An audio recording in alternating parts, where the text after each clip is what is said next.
But let's go back in time and talk about why you guys are defiant and, what is that all about?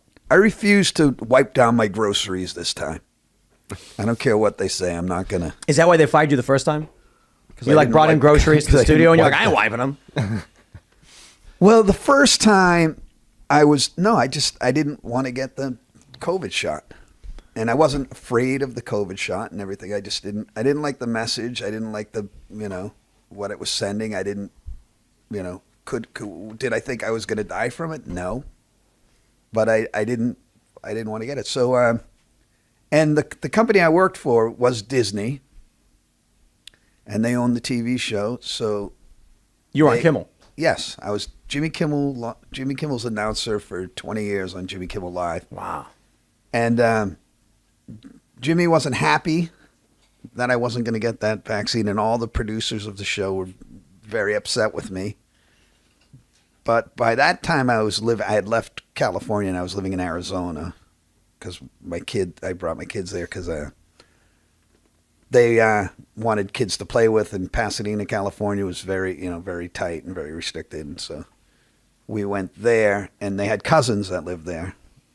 So then Jimmy found out that I wasn't going to get the shot, and he was like, "What the hell are you doing?" And then to his, in all fairness to him, he, tried to keep me for as long as he could. And then this, piece of paper came in from the Disney and said all Disney employees have to get the vaccine. And then, and I was actually announcing the show from my garage in Arizona of a house that I was. Would they send you a script in the day and then you'd read it? I would go into my garage and put on a pair of headphones like this and fire up a computer, and I was right in the control room. And they were, so it was like 5, 4. Oh, so 3, 2, you were 1. live on the show?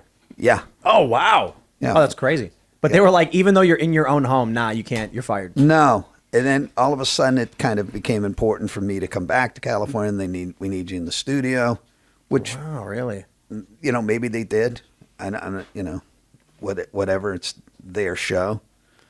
But, so, but once that came in, then it was nothing anybody could do to keep me on the show. And so Jimmy tried? He did. I mean, yeah, I believe he did. I'm not a fan of that guy. This was so. It's a bummer, isn't it? What was so It's crazy? like me and Adam were really close friends with Jimmy because 20 Corona. years. It's hard, so many friends and friendships were busting up and breaking up, and I was a victim of that. And there's people in my life that I don't really care about so much anymore that I once cared greatly about, and said, you've shown your colors, shown me who you are. But it's hard, it's they're close friendships. I have to wonder if you're not friends now, were you ever really friends? That's what we say, we've had people who come on this show. We have people who work here and they get texts from people insulting them and saying, I can't be friends with you. And they're like, oh, that's crazy. And I'm like, that person was never your friend. What did you do by saying things you've always said? And it's just, if these people are more concerned about fitting in with strangers than caring for someone they've known for decades, they would never have your friend in the first place. Well, I agree with you 100%, but then in this instance, that never happened, So, do I have friends that, and this is lifelong, and I'm older than you, Tim. I've had friends, that politically or ideologically, we don't think the same way. But before all this COVID crap and before everything that went down, that was okay.